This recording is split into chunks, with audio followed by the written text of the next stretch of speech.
Differential diagnosis कफ की हम कैसे करें। हमारे पास एक पेशेंट आता है, उसे कफ है, तो कोई भी कंडीशन जो कि कफ काज करे तो वो सारी ही हमारे जहन में आ सकती है। ठीक है, काफ़ी ज़्यादा कंडीशंस है, अभी आगे स्लाइड्स में पढ़ेंगे जो कि कफ काज कर सकते हैं। तो हमने डिफरेंशिएट करना है, डिफरेंशियली डायग्नोज करना है कि इस पेशेंट को कौन सी कंडीशन है जिसकी वजह से कफ हो रहा है। कोई रेड फ्लैग तो नहीं है जिसकी वजह से कफ आ रहा है। रेड फ्लैग्स भी पढ़ेंगे, ठीक है, कफ की टाइप्स पढ़ेंगे, सिम्टम्स स्टार्ट में पढ़ेंगे। तो चले शुरू करते हैं सिम्टम से कि रिस्पायरेटरी डिजीज़ किसी बंदे को हो तो रिस्पायरेटरी डिजीज़ मतलब लंग्स की कोई डिज़ीज़ है या ये रिस्पायरेटरी ट्रैक्ट की कोई डिज़ीज़ है, तो जब भी होगी तो पेशेंट को या तो कफ हो सकता है, स्प्यूटम आ सकता है। स्प्यूटम फिर अलग अलग किस्म का होता है, ठीक है, तो उसकी बेसिस पे भी हम पता लगा सकते हैं कि इसको क्या मसला हो सकता है। बाज़ रेड फ्लैग्स में भी आते हैं, जिस तरह ब्लड आना स्प्यूटम में, वो एक किस्म से रेड फ्लैग है। ठीक है, तो आगे पढ़ेंगे। इसके अलावा जो है हीमोप्टिसिस, वही जो है कफिंग करते हुए ब्लड आना, सही है। वीजिंग हो गई, वीजिंग जो ये विस्लिंग साउंड्स जब निकलता है जब सांस लेते हैं, जैसे कि अस्थमा में होता है, इस तरह भी हो सकता है रिस्पायरेटरी डिजीज़ में। इसके अलावा ब्रेथलेसनेस हो सकती है, जिसको डिस्निया कहते हैं। इसके अलावा एपनिया हो सकता है कि बिल्कुल सांस ले ही नहीं सकता। चेस्ट पेन हो सकता है रिस्पायरेटरी डिजीज़ में, ठीक है। इसके अलावा फीवर, वीकनेसेस वगैरह ये चीज़ें भी इसके साथ सिम्टम्स आ सकते हैं। तो कफ क्या होता है? कफ एक रिफ्लेक्स है, मैकेनिकल रिफ्लेक्स। जैसे ही आपको कफ करने लगते हैं तो सबसे पहले आप अंदर की तरफ सांस लेते हैं। कभी कभार आपको खांसी आती है ना, कफ आता है, तो आप पहले सांस लेते हैं एकदम से, फिर निकालते हैं, क्योंकि सांस जब आपके अंदर नहीं होगा लंग्स के अंदर तो आप निकालेंगे कैसे, कफ कैसे करेंगे। तो सबसे पहले बंदा सांस लेता है, सांस निकालने से पहले हाँ, ये जिस तरह मैंने आवाज़ निकाली, ये जो आवाज़ ये स्टार्ट में निकली ना वाली, तो इसमें स्टार्ट में ग्लोटिस बंद है, एकदम से ग्लोटिस खुलता है, और वो जो प्रेशराइज्ड एयर जो हमारे अंदर क्रिएट हुई, पहले सांस लिया, ग्लोटिस बंद करके प्रेशर बनाया और एकदम से ग्लोटिस खोला, तो ये एक कफ रिफ्लेक्स है। और इसको जो है कौन कौन से सेंटर्स मीडिएट करते हैं वो सारे इधर लिखे हुए हैं, ठीक है। ये जो मेडुलरी कफ सेंटर है ये इसको रेगुलेट करता है कफ को, ठीक है। ये बताता है कि कफ कफ करनी है, कफ नहीं। ये सिग्नल जो है आगे देता है किधर, एक्सपायरेटरी मसल्स को, डायफ्राम को, और लैरिंक्स, ट्रैकिया, ब्रोंकाई को। और ये जो नर्व्स है जिनके थ्रू देता है वो इधर लिखी हुई है, स्पाइनल मोटर जो है, एक्सपायरेटरी मसल, और ये सारी लिखी हुई, ठीक है। सिग्नल्स कास्ट इसके पास आते हैं। मेडुलरी कफ सेंटर को कब पता चलता है कि मुझे कफ करना चाहिए? अगर उसको नोज और साइनस की तरफ से सिग्नल्स मिले, अगर कोई फॉरेन पार्टिकल चला जाए इस अंदर, या इसके अलावा पोस्टीरियर फेरिंग्स से कोई सिग्नल्स मिले, पेरिकार्डियम, डायफ्राम। तो ये देखिए पेरिकार्डियम का मसला है, लेकिन कफिंग उस वजह से हो सकती है, पेरिकार्डियम की वजह से। पेरिकार्डियम हार्ट की लेयर है, लंग्स के साथ इसके एक किस्म से एसोसिएशन हो रही है इसके थ्रू।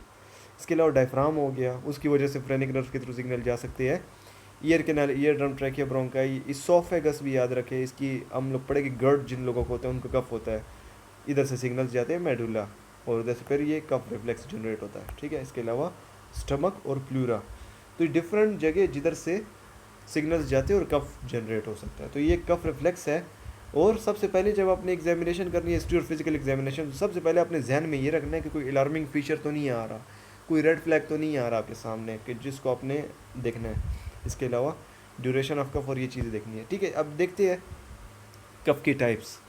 एक हो सकता है एक्यूट कफ, जो लोगों को 3 हफ्तों से कम हो, मतलब 1 मंथ से कम टाइम ले रहे हैं, ठीक है, इतने टाइम के लिए है और फिर ख़त्म हो जाता है। या अगर पेशेंट आपके पास आया अभी उसे 3 वीक्स हुई और कफ 3 वीक्स के अंदर अंदर पेशेंट आ जाता है और उसे कफिंग का बता रहा है, तो हो सकता है उसको रिस्पायरेटरी ट्रैक्ट इन्फेक्शन हो, जिसकी वजह से कफ हो रहा है, एकदम से हो रहा है ना। इसके अलावा सब एक्यूट में एग्जांपल इन्होंने दी हुई है, जैसे इन्फेक्शन हो जाए, इन्फेक्शन जब ख़त्म हो जाता है उसके बाद जो कफ होता है पोस्ट इन्फेक्शस कफ, वो 3 से लेके 8 वीक्स तक रहता है, ठीक है। सब एक्यूट 3 से 8 वीक्स तक का टाइम जो होता है उसे सब एक्यूट कहते हैं। 8 वीक से ज़्यादा मतलब 2 मंथ से ज़्यादा टाइम एक कफ बंदे को रहे तो वो ऐसी कंडीशन हो सकती है जो कि क्रोनिक कंडीशन हो, जैसे ब्रोंकिएक्सटेसिस है, ठीक है, जिसमें ब्रोंकस डायलेट कर जाता है, तो उस केस में जो इन्फेक्शन की वजह से होता है ये, तो उस केस में हो सकता है, ठीक है। तो ये डिफरेंट टाइप्स है। अब इसी की बेसिस पे देखते हैं causes of acute cough. Acute cough की कॉजेज़ देखेंगे, सब एक्यूट कफ की कॉजेज़ देखेंगे, क्रोनिक कफ की होता है इसकी कॉजेज़ देखेंगे। अब एक्यूट कफ में देखते हैं acute upper respiratory tract infection हो गया, या lower respiratory tract. Upper respiratory tract में फेरिंग्स तक जो है ना सारा अपर में आता है, नोज़ हो गया और फेरिंग्स, फेरिंग्स हो गया, फिर नीचे जो ट्रैकिया, ब्रोंकाई और वो हो गया वो लोअर में आ जाते हैं, ठीक है। तो निमोनिया जो है वो लंग्स का इन्फेक्शन है, जबकि ये जो ऊपर कॉमन कोल्ड और साइनोसाइटिस और पर्टूसिस इन्फेक्शन, इन केसेस में आपको कफ होता है, ठीक है, क्योंकि म्यूकस बनता है, म्यूकस के लिए आपको एक्सक्रीट करने के लिए जो है ये करना पड़ता है कफ।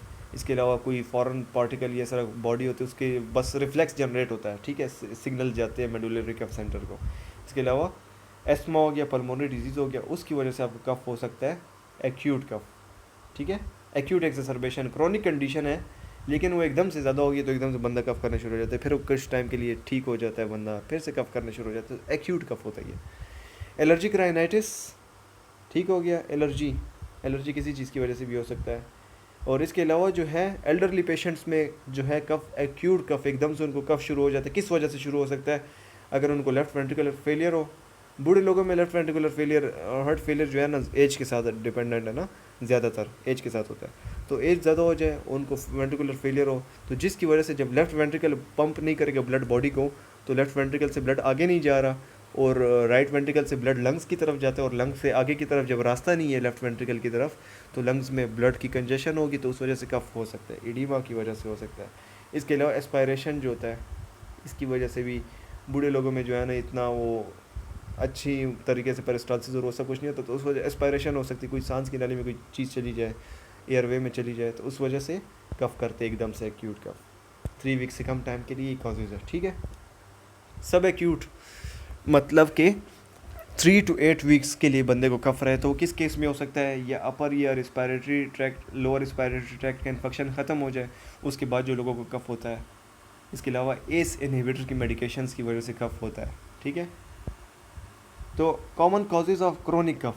अब आते हैं विद नॉर्मल एक्सरे, इधर ये बात लिखी हुई क्रोनिक कफ है लेकिन एक्सरे नॉर्मल आ रहा है, एक्सरे में आपको कुछ ऐसा नज़र नहीं आ रहा कि उसको कोई कैंसर है या ऐसी कोई चीज़ है, ठीक है, फॉरेन बॉडी उसमें चली गई है कुछ ऐसा, तो एक्सरे नॉर्मल, और उसको काफ़ी टाइम से कफ है, मतलब 2 मंथ से ज़्यादा के लिए उसे कफ है, तो क्या हो सकता है? अपर एयरवे कफ सिंड्रोम, ठीक है। इसमें पोस्ट नेज़ल ड्रिप भी होती है, जिनमें जो है म्यूकस वगैरह नोज़ से पीछे की तरफ जाता है, और रिस्पायरेटरी ट्रैक्ट में जब आप सांस ले रहे हो तो म्यूकस अंदर जाता है, सांस की नाली में जा सकता है, तो उस वजह से वो बंदा कफ करता है बार बार, या अंदर ये सांस की नाली में ऑलरेडी म्यूकस होता है उसकी वजह से। तो एलर्जिक राइनाइटिस हो गया, इसके अलावा नेज़ोफेरेंजाइटिस, साइनसाइटिस, इन सब में पोस्ट नेज़ल ड्रिप होती है, जिसकी वजह से पीछे की तरफ म्यूकस जा सकता है और वो कफ करता है, क्रोनिक कफ में आ सकता है ये, ठीक है।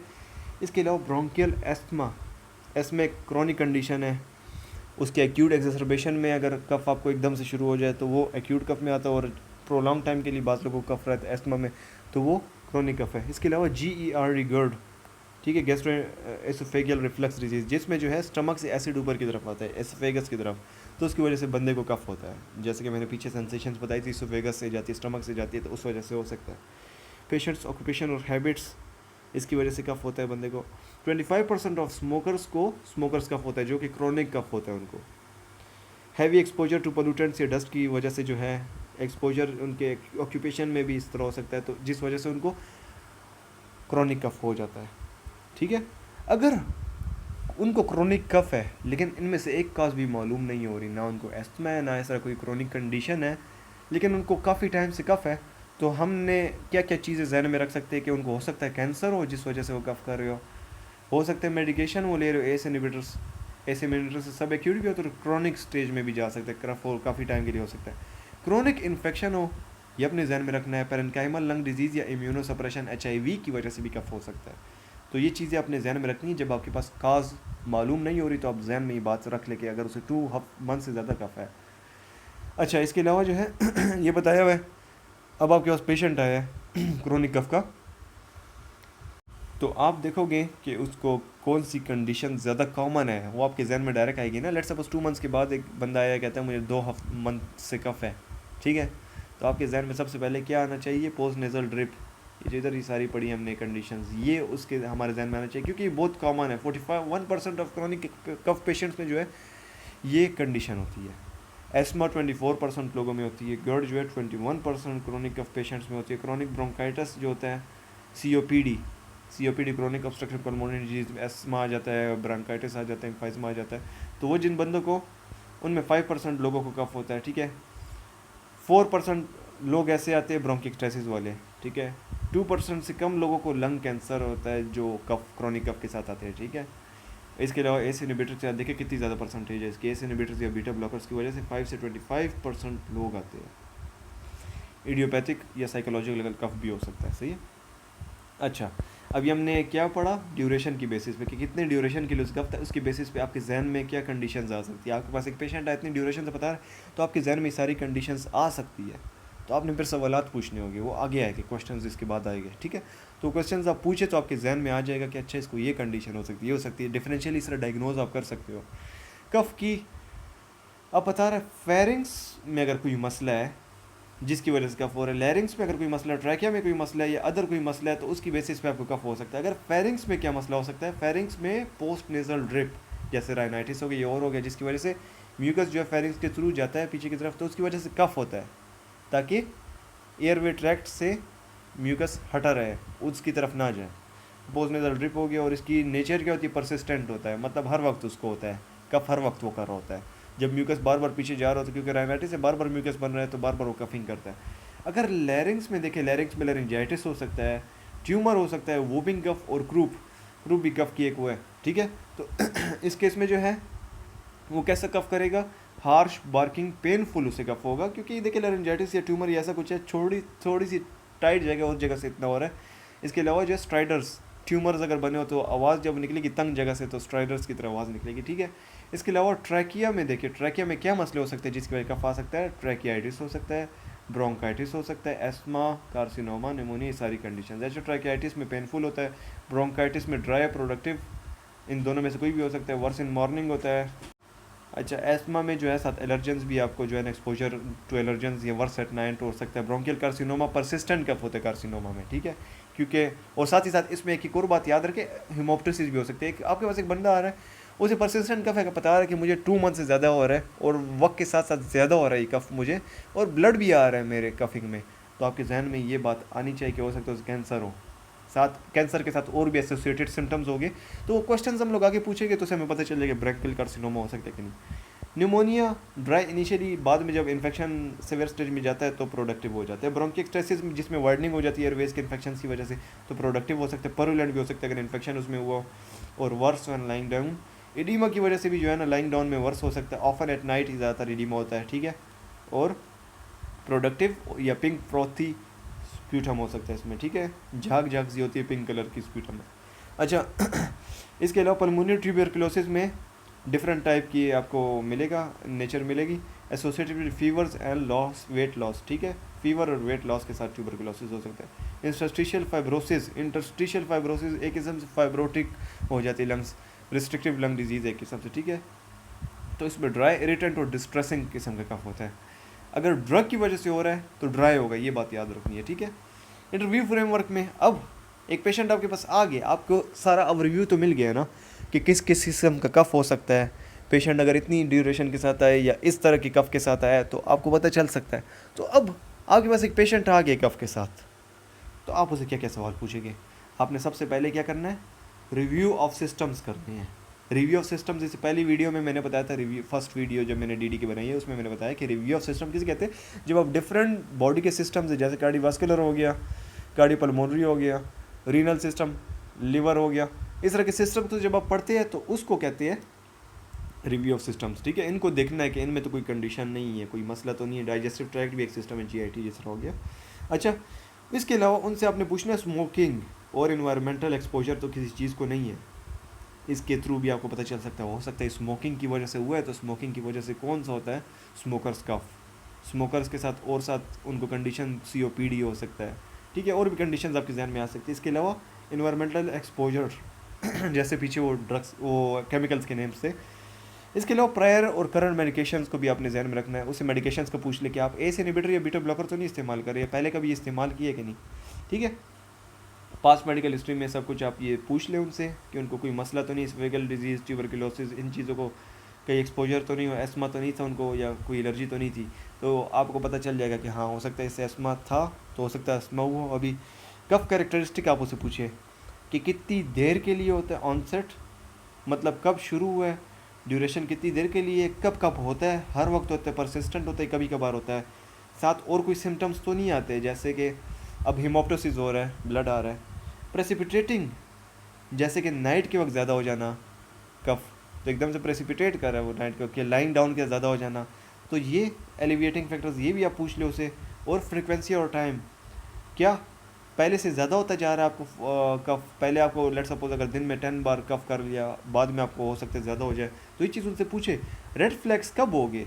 अगर आप एक पेशेंट को देख रहे हैं और आपको ऐसे सिम्टम्स मिले उस पेशेंट में, साइन सिम्टम्स, कि आपको एकदम से लगे कि रेड फ्लैग है, आपको एकदम एक्सरे कराना है, तो किस कंडीशंस में? अगर आपको लगे कि हीमोप्टोसिस है, हीमोप्टोसिस मैंने बताया कि किस में हो सकता है, अगर एक पेशेंट को कैंसर है, ब्रोंकियल कार्सिनोमा, तो उसमें हीमोप्टोसिस हो सकता है। इसके अलावा और भी कंडीशन है, जैसे कि हाइपरटेंशन की वजह से आर्टरी रप्चर हो सकती है उधर, उसकी वजह से हीमोप्टोसिस आ सकता है। लेकिन जो मेन है ब्रोंकियल कार्सिनोमा, वो एक रेड फ्लैग है, तो उसकी वजह से आपको एक्सरे कराना पड़ेगा ताकि देखिए कैंसर तो नहीं है। ब्रेथलेसनेस अगर हो रही है तो आप चेस्ट एक्सरे कराएं।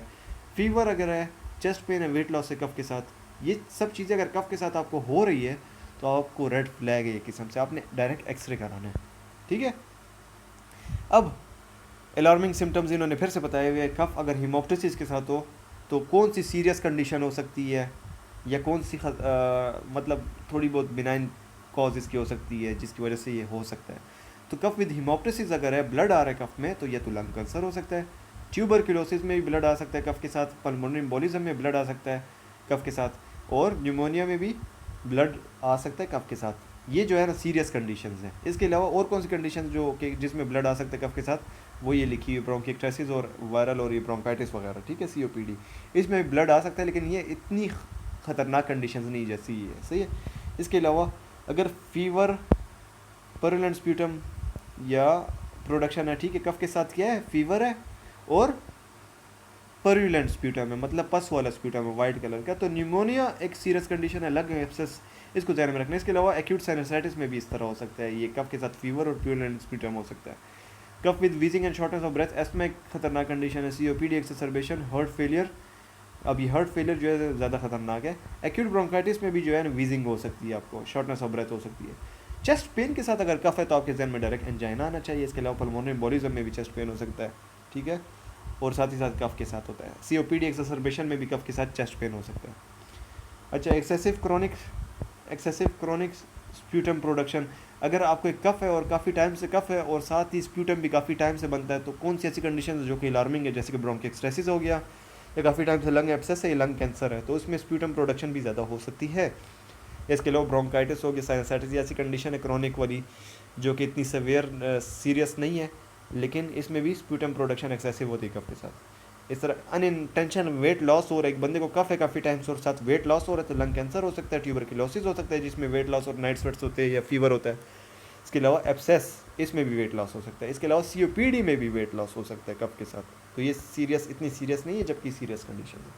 कफ के साथ डिस्पनिया, शॉर्टनेस ऑफ ब्रेथ या डिफिकल्टी इन ब्रीथिंग, और साथ लोअर एक्सट्रीमिटी इडीमा, अगर एक पेशेंट को शॉर्टनेस ऑफ ब्रेथ है ना, डिफिकल्टी इन ब्रीथिंग और साथ ही साथ लोअर एक्सट्रीमिटी इडीमा है, तो हमारे जहन में डायरेक्ट फेलियर आना चाहिए, heart failure, congestive heart failure, जिसकी वजह से इडीमा और शॉर्टनेस ऑफ ब्रेथ होती है, क्योंकि पल्मोनरी इडीमा भी होता है इसमें। इसके अलावा पल्मोनरी एम्बोलिज्म में भी शॉर्टनेस ऑफ ब्रेथ और लोअर एक्सट्रीमिटी इडीमा हो सकता है, ठीक है, क्योंकि हार्ट आगे पंप नहीं कर सकता ब्लड, क्योंकि पल्मोनरी में आर्टरी में एम्बोलिज्म होता है, क्लॉट होता है, जिसकी वजह से जो बॉडी में ब्लड रहता है वो उधर ही रह जाता है और एडिमा कॉज होता है, ठीक है। अब ये बता दिया मैंने कि कौन कौन सी कफ के साथ कंडीशंस हो सकती है, कौन कौन से सिम्टम्स हो सकते हैं, और वो उसमें कौन सी खतरनाक कंडीशंस कौन सी नहीं है। अब आते हैं क्वेश्चंस पे कि पेशेंट आपके पास आया है, सबसे पहले आपने रिव्यू ऑफ सिस्टम्स कर लिया, उससे साइन सिम्टम्स, ड्यूरेशंस वगैरह पूछ ली। क्वेश्चंस में आपने क्या पूछना है, आपने पूछना है क्या म्यूकस आपके बैक ऑफ द थ्रोट में ड्रिप तो नहीं करता, ठीक है। इससे आपको क्या पता चल जाएगा, अगर ड्रिप कर रहा है तो पोस्ट नेजल ड्रिप सिंड्रोम, जैसे हमने पढ़ा PND, वो हो सकता है। जैसे UACS में हमने अपर एयरवे कफ सिंड्रोम देखा था, उसमें था ये सारी कंडीशन में क्या होता है, म्यूकस बनता है और पीछे की तरफ एयरवे की तरफ जा सकता है, तो ये पूछना है। इसके अलावा वीजिंग अगर हो तो कंजस्टिव हार्ट फेलियर हो सकता है, एस्मा हो सकता है, पल्मोनरी एम्बोलिज्म हो सकता है, एक्सर्शन के दौरान या रेस्ट के दौरान, यही पूछना है कि आपको वीजिंग रेस्ट के दौरान होती है या एक्सर्शन के दौरान, ठीक है। इसके अलावा do you have heart burn, heart burn तो नहीं होता, हार्ट बर्न से डायरेक्ट आपके जहन में गर्ड आ जाना चाहिए, एसिडिक, जब स्टमक से एसिड ऊपर की तरफ आता है तो आपको हार्ट बर्न होता है, तो अगर ये हो रहा है तो गर्ड हो सकता है, ठीक है। Chronic cough is only symptom, अच्छा गर्ड में ऐसे पेशेंट्स भी होते हैं, किसी बंदे को स्टमक से एसिड ऊपर आता है लेकिन उसे हार्ट बर्न नहीं होगा, उसे सिर्फ कफ होगा, तो ये वाला क्वेश्चन जो है ना, ये ख़तरनाक भी हो सकता है किस्म से, मतलब इतना आपको क्लियरली नहीं बता सकते गर्ड है कि नहीं, क्योंकि 75% पेशेंट में आपको हार्ट बर्न नहीं होगा। रीसेंट फ्लू लाइक सिम्टम्स तो आपको नहीं हुआ कफ के साथ, तो अगर फ्लू लाइक सिम्टम्स इससे पहले हुए थे और उसके बाद कफ हो रहा है तो इसका मतलब इन्फेक्शन के बाद हुए, तो पोस्ट इन्फेक्शस कफ भी हो सकता है। एस इनहिबिटर के बारे में पूछे कि आपने क्या पहले लिया तो नहीं था या अभी तो नहीं कर रहे, तो इसकी वजह से आपको पता चल सकता है कि कफ एस इनहिबिटर रिलेटेड तो नहीं है। कफ की नेचर भी आप पूछ ले कि कफ अगर ड्राई है तो फिर तो एस इनहिबिटर की वजह से हो सकता है। फीमेल्स में कॉमन है, नॉट डोज रिलेटेड है। अगर आप ज़्यादा ले कम ले वो मैटर नहीं करता, लेकिन अगर आपने ले लिया तो वो मैटर करता है सिर्फ 5 to 10। अच्छा, इसके अलावा are you under severe stress, ये पूछ ले, क्योंकि साइकोजेनिक या इडियोपैथिक कफ जो हो सकता है वो इस वजह से हो सकता है। ठीक है। Do you have dry cough, dry cough के बारे में पूछा क्योंकि अभी हमने वो कंडीशन वो मेडिसिन भी पढ़ी है, मेडिसिन की वजह से ड्राई कफ होता है, इन्होंने इधर नहीं लिखी हुई लेकिन वो भी होता है। गर्ड की वजह से ड्राई कफ होता है। इरिटेंट कफ, ऐसा कफ जो इरिटेशन काज करे उसमें ड्राई कफ हो सकता है। पोस्ट वायरल इन्फेक्शन में ड्राई कफ हो सकता है। इंटरस्टिशियल लंग डिजीज़ में ड्राई कफ हो सकता है। तो ये कंडीशन अपने जहन में रखनी है। इसके अलावा do you need to clear your throat frequently, आपको बार बार अपना थ्रोट तो क्लियर नहीं करना पड़ता है सर मतलब म्यूकस अंदर की तरफ जा रहा है या म्यूकस ज़्यादा है तो आपके जहन में ये PND आना चाहिए, पोस्ट नेजल ड्रिप सिंड्रोम, या U airway upper airway cough syndrome, allergic vasomotor, ये सारी जो है ना PND की वो टाइप्स है, PND के अंदर आती है। ठीक है। तो इसके अलावा आप और क्या सवाल पूछ सकते हो टाइम कोर्स रिलेटेड, कि अगर आपके जो कफ है वो वक्त के साथ साथ ज़्यादा तो नहीं हो रहा तो ये ख़तरनाक कंडीशन भी हो सकती है, जैसे कि कैंसर, ब्रोंकिक्टाइसिस जैसे ही सवेयर होता है वक्त के साथ साथ तो कफ सवेयर होना शुरू हो जाता है। एस्मा वक्त के साथ साथ ज़्यादा होना शुरू हो जाता है। ब्रोंकाइटिस ऐसी कंडीशन है जो कि वक्त के साथ साथ सवेयर होती है, तो कफ वक्त के साथ साथ सवेयर होना शुरू हो जाता है। कंजस्टिव वर्ट फेलियर भी जो है इसमें भी वक्त के साथ साथ सवेयर होने शुरू हो जाते हैं कफ। ठीक है। इसके अलावा एक पार्टिकुलर सीज़न में आपको कफ हो तो एस्मा में हो सकता है सीज़न रिलेटेड, या अपर एयरवे कफ सिंड्रोम में भी आपको सीज़न रिलेटेड हो सकता है। रिसेंट कोल्ड या फ्लू के बारे में अगर हो तो ये जो है ना पोस्ट इन्फेक्शस कफ, या अब वही बातें बार बार रिपीट होती जाएगी। टू कफ एंड स्प्यूटम, अगर स्प्यूटम बार बार आप कफ में आ रहा है तो आपके जहन में जो है ये सारी कंडीशन आनी चाहिए। नमोनिया, एस्मा, स्प्यूटम वाला कफ जो होता है, ब्रोंकाइटिस, UACS, ब्रोंकिक्टाइसिस, साइनसाइटिस, स्मोकर कफ, कंजस्टिव, इन सब में जो है स्प्यूटम आ सकता है। ठीक है। अगर स्प्यूटम परमानेंट या येलो ग्रीन है तो आपके जहन में क्या आना चाहिए, आप पूछो उससे स्प्यूटम जो आपको आ रहा है इन कंडीशंस में आ सकता है, लेकिन इनमें से अगर येलो और ग्रीन आ रहा है तो फिर कौन सी कंडीशंस हो सकती है, ये सारी कंडीशंस हो सकती है, आप देख ले। ठीक है। क्लियर या वाइटिश स्प्यूटम किस केस में हो सकता है, एस्मा हो गया, UACS हो गया, स्मोकर्स कफ या ब्रोंकाइटिस, ये नॉर्मल है। वाइटिश या क्लियर स्प्यूटम ये जो हमारा नॉर्मली अगर कोई पेशेंट को कोई डिजीज़ नहीं है तो इस तरह स्प्यूटम निकलता है। ठीक है। इसके अलावा अगर बिल्कुल क्लियर हो तो एल्व्यूलर सेल के कैंसर में भी हो सकता है। ठीक है। बिल्कुल क्लियर और वाइट और काफ़ी ज़्यादा स्प्यूटम हो और पानी की तरह वाटरी हो तो वो कैंसर के केस में हो सकता है, एल्व्यूलर कैंसर में। इसके अलावा परविलेंट स्प्यूटम अगर आप लार्ज क्वांटिटी में या फाउल ऑर्डर के साथ हो तो ब्रोंकिक्टाइसिस जिसमें इन्फेक्शन होता है, इसमें भी इन्फेक्शन होता है, इनमें इन्फेक्शन, तो इसमें purulent sputum with foul odour हो सकता है। ठीक है। Shortness of breath with exertion, अगर आपको हो रही है, एक्सरसाइज कर रहे हो साथ ही साथ या कोई एक्टिविटी कर रहे हो उसके साथ अगर शॉर्टनेस ऑफ ब्रेथ हो रही है तो एस्मा हो सकता है, एक्सरसाइज इंड्यूस एस्मा जैसे हो गया। कंजेस्टिव वर्ट फेलियर हो सकता है, COPD हो सकता है, न्यूमोनाइटिस हो गया। इन कंडीशंस में क्या होता है, आपको सांस लेने में मसला होता है क्योंकि एयरवे आपकी तंग हुई होती है। ठीक है। कंजेशन हुई होती है उधर, जिसकी वजह से आपके लिए मुश्किल होता है सांस लेना। Is your cough associated with wheezing तो एस्मा आ जाएगा। हार्ट फेलियर हमने इससे पहले ही पढ़ा। होर्सनेस अगर हो तो गर्ड के केस में, लेरेंजाइटिस के केस में अगर नोड्यूल्स बना हुआ है, भारी सी आवाज़ सी जो होती है, ठीक है, वो अगर निकाले। UACS में भी होर्सनेस हो सकती है। फीलिंग बर्निंग सेंसेशन तो गर्ड, या एलर्जिक राइनाइटिस ये भी इसमें लिखा हुआ है। ठीक है। Do you have frequent heart burn या sour taste in your mouth तो गर्ड आ जाएगा। Frequent secretion in back of your throat, वही बात, वो पीछे की तरफ पोस्ट नेजल ड्रिप सिंड्रोम वाली जो कंडीशन है। कफ सीजनल हो तो ये आपके जहन में आ जाएगा। ठीक है।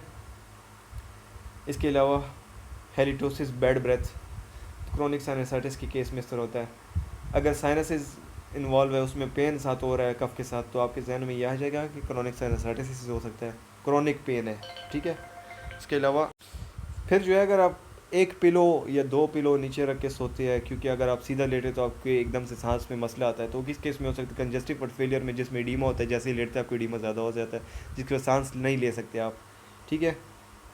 ऑब्स्ट्रक्टिव स्लीप एपनिया, इसमें भी आप सांस नहीं ले सकते अगर सीधा लेट जाए। गर्ड हो गया जिसमें वापस ऊपर की तरफ वो आता है, एसिड आता है, तो इस वजह से आप सीधा नहीं लेटते।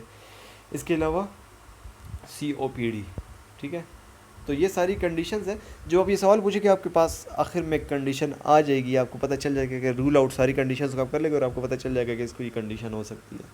तो उस स्पेसिफिक कंडीशन के रिलेटेड जो स्पेसिफिक डायग्नोस्टिक टेस्ट होते हैं वो आप करवा सकते हैं, और इस तरह आपके पास आखिर में डायग्नोसिस आ जाती है।